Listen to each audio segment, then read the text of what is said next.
So today we're sitting in a group of people to talk about and debate women in Lebanon. Surrounded here are Sally, Sarah, Yara, and Yara. They're all Lebanese young ladies who are active in their societies and can elaborate more on the topic in hand. So first of all, hello ladies. Hello. Thank you for being here with us. I would like to know your take about women in Lebanon. Is the society treating them in a fair way? Where do women stand today in the Lebanese society? Okay, so women in Lebanon, they don't have a certain definition, but it's like either an extreme definition or a slight definition of women who are treated like they're lower than the society, and other women are treated as the strong women who tend to defeat themselves and get everything in the society, all the rules in the society. So there's no middle definition of a woman in Lebanon. It's either extreme or low. Do you think the women are empowering those who are not as empowered? I think that it depends on the case. So you have both sides of the coin, technically, if you want to put it that way. So you have women that do empower other women, and you have women who like to take their own achievements for themselves and not share it with others. And I think these women are worse than men who do not empower women, because if we do not empower each other, who will empower us in that sense? Do you think what is empowering in our society? There's no one definition of empowering. You have to look at all the problems that we have and then decide what is empowering. So what's empowering for you might not be something that's empowering for me. So it depends, I think, on the situation and on the person. Do you think women in the parliaments were or are now somehow empowered? Are they empowered to pursue a political career? Not all of them, no, they're not empowered. All the women in our parliament, they are empowered by either their brother, their husband, like they're already related to someone, to a male that is already in the parliament, already in politics, and that's why they are not individually empowered. That's why they're not politically empowered by themselves in our society. You know what I mean? And women in our patriarchal system in Lebanon are not empowered. They just have this overall bubble of empowerment, but they're not actually in that bubble. This bubble is popping day by day. Maybe it's a little bit better than before, historically proven, but it's not where we actually are supposed to be. Now that you're talking about males, Sari just joined us. He is a male from Lebanon. So we would like to know your intake about women in the Lebanese society. Are they empowered, disempowered, and what's your intake on that? They're divided half and half. Some of them want to be empowered, and some of them just got used to the fact that that's how society works. So I've met women who still struggle, still know what's facing. It's getting better, definitely, but they're still fighting the good fight. And the other half, they're just comfortable with the way it is because that's what they've been used to for generations. But I think, if the first half educates the second half, Lebanon is probably the first Middle Eastern country that has a chance to really have first world women empowerment. So your intake is that women can empower women so that we can reach this stage of... Not just women, men too. Yeah, what's your intake about man and patriarchy in the society? Well, just like how, that second half of women who are comfortable with the way things are need to change their thinking. The men who enable that, who are also about half the men in Lebanon, also need to change their thinking. This whole issue of, the woman being, the housewife, the mother, the caretaker, and the man being the breadwinner, that's traditional Eastern thinking, and that's how it used to be in Europe as well. But just like they changed here with time, that's how it's supposed to change in Lebanon. Men should change their thinking, and so should women, at least the ones who are. But the conflict is, how are they going to change their mentalities? Exactly. There's no one way to change their mentalities. It goes by steps.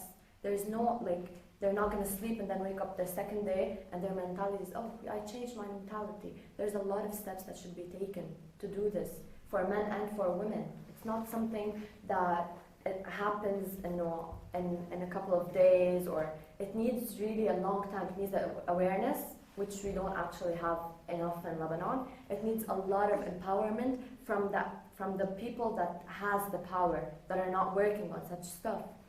All they care about is politics and talking about things that will never actually happen in Lebanon. But we have many activists and we have many groups that are supporting But women. they're not enough. That point is not true. We've been for more 5 to 7 years talking about women's rights and their right to be a part of the society, but nothing is actually applied because of our not this.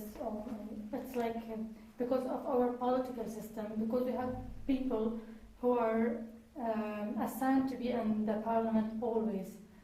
Exactly, That's a political problem and not a social problem.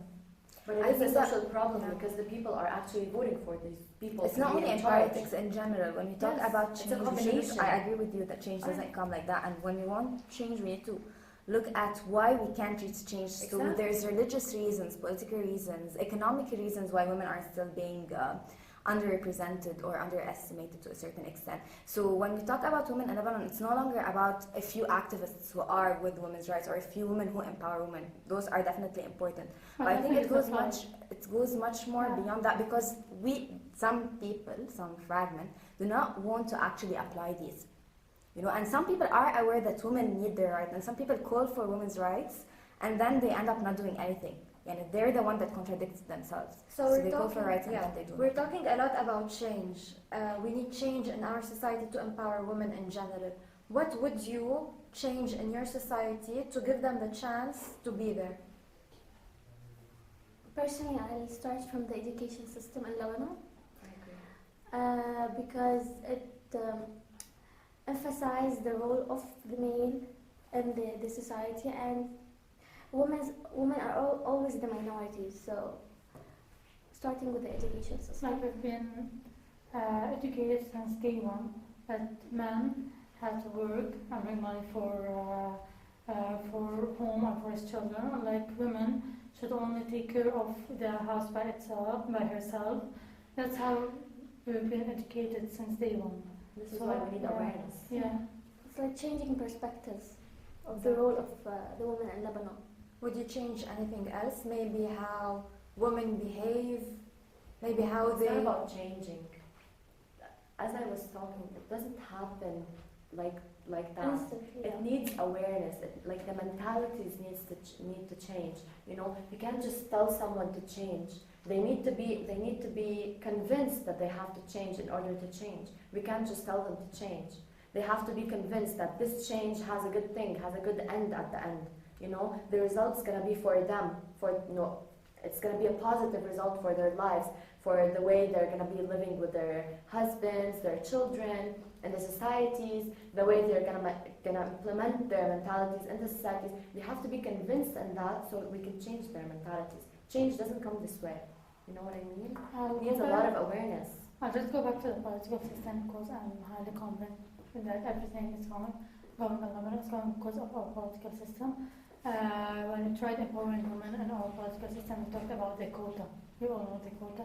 As if they're different, they need a quota to be in the parliament, and that's by itself is lowering the role of women in the society and in the political system. We can't talk about a quota. Women are just like men. They're part of the society. It doesn't need to be that big of a deal. It doesn't need a quota we need a quarter of the parliament for our women. They could be the half of the parliament. They could be just 4 or 3 if they don't have the needed credibility to be in the parliament.